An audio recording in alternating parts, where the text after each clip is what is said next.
Sot është 19 mars, festa e Shenjtë Jozefit, pajtori i kishës. Është dita për të imituar Jozefin në heshtjen e tij ungjillore. Jozefi sigurisht nuk ishte një njeri me shumë fjalë, pasi ungjilli nuk na tregon asnjë. Me shumë gjas, edhe gjatë punës, ishte njeri i heshtur, i dhen pas punëve me kujdes dhe me vëmendje. Fliste pak, me sa duket, dhe punonte shumë. Pas asaj nate të errët, sigurisht u bë edhe më e heshtur, por jo për mungesë fjalesh ose dashëmirësie ndaj të tjerëve, por sepse shihte me sytë e vet të premtimin e Zotit të tashmë të realizuar në shtëpinë e vet, Jezusin. Pra, kishte përfunduar koha e premtimeve e uratave të Izraelit dhe po fillonte koha e plotësimit të tyre. Nuk kishte më vend për fjalë të tepërta, por vetëm për gëzimin e thellë përballë asaj dhurate që Jozefi shihte në shtëpitë e vet.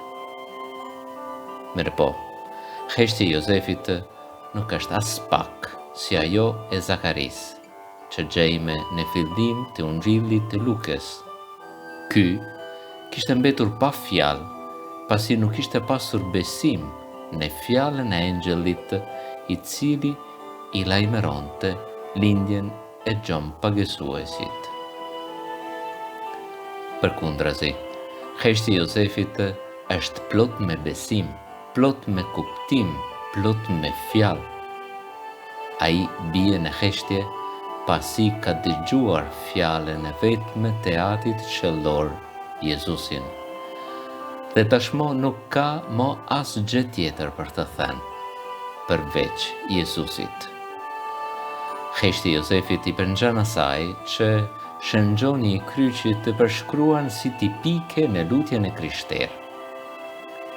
Shkruan ai: një fjalë të vetme tha Ati qellor, dhe kjo që biri i vet. Dhe në një heshtje të thellë, shpirti ka për të dëgjuar këtë fjalë në lutjen e vet. Prandaj, thoshte shëngjoni i kryqit, ne të krishterët jemi të thirrur të dëgjojmë këtë fjalë të vetme në heshtjen e lutjes sonë. Lutja nuk ka nevojë për shumë fjalë, shumë çështje, pyetje ose arsyetime. Madje e kundërta. Kur lutemi, duhet të heshtin fjalët tona, që të mund të dëgjojmë fjalën e vetme që Ati qellor shqipton që për jamshimit. Në këtë heshtje plot lutje, pra Jozefi, është një shembull i madh për të gjithë ne. Pas lindjes së Jezusit, madje u bë edhe më i heshtur, sepse tashmë edhe ai kishte vetëm një fjalë për t'u thënë njerëzve, Jezusin, dhe vetëm këtë fjalë donte t'ia thoshte botës mbar.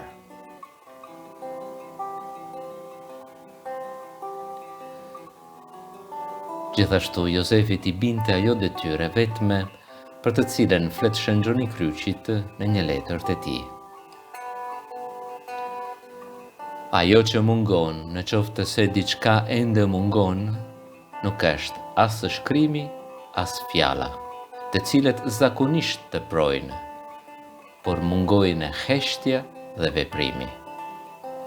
Sepse përveç kësaj, fjala shpërqendron, ndërsa heshtja dhe veprimi përqendrojnë dhe japin forcë shpirtit. Pasi ta ketë njohur ato që Zoti ja ka thënë, personi nuk ka nevojë më për asgjë tjetër, as për të dëgjuar, as për të folur, por vetëm për të vënë fjalën e Zotit në veprim, me heshtje dhe me kujdes, me përvujtëri, me dashuri dhe me vetë mohimin e vetvetes. Në fakt, pasi dëgjoi fjalën e engjëllit, pasi diti se çfarë kishte për të bërë, Josefi nuk tepron më as me fjalë, as me pyetje. Kuptoi se tashmë mungonte vetëm një gjë: veprimi dhe heshtja. Pra, ja nisi kësaj pune me gjithë shpirt dhe, siç e thot Ungjilli, mori në shtëpi të fejuarën e vet.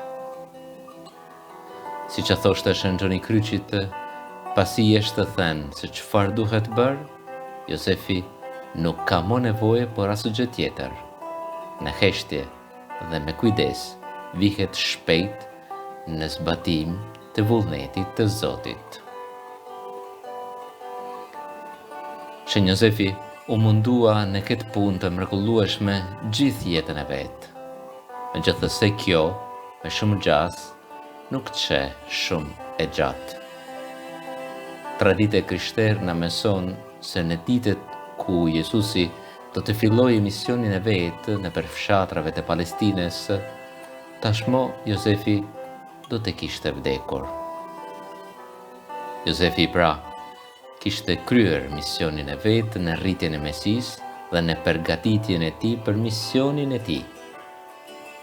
Sigurisht shpeshherë i kalonte në përmend fjalet që i kishte thënë ai plak Simoni, ditën kur kishin shkuar në tempullin e Jeruzalemit për ta kushtuar fëmijën e vet të Zotit.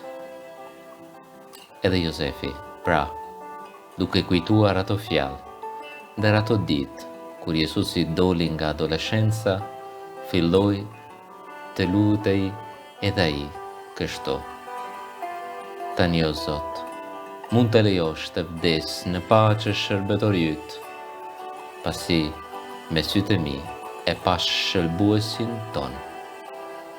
Kishte kryer misionin e vet dhe tashmë priste vetëm të kundroje faqe atë shëllor për të cilin ai kishte qenë në tokë, për djalin e vet, për Jezusin, vetëm një imazh, vetëm një hije, ndoshta, por plot me drejtë.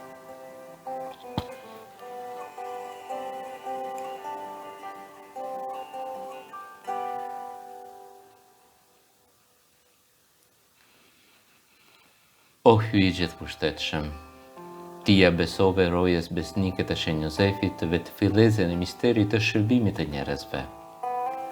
Bëj po të lutemi që me ndërmjetësinë e tij kisha jote të ruaje vazhdimisht këtë mister e të angazhohet në plotësimin e tij. Në për Krishtin Zotin ton. Amen. Shenj Josefi, lutu për ne.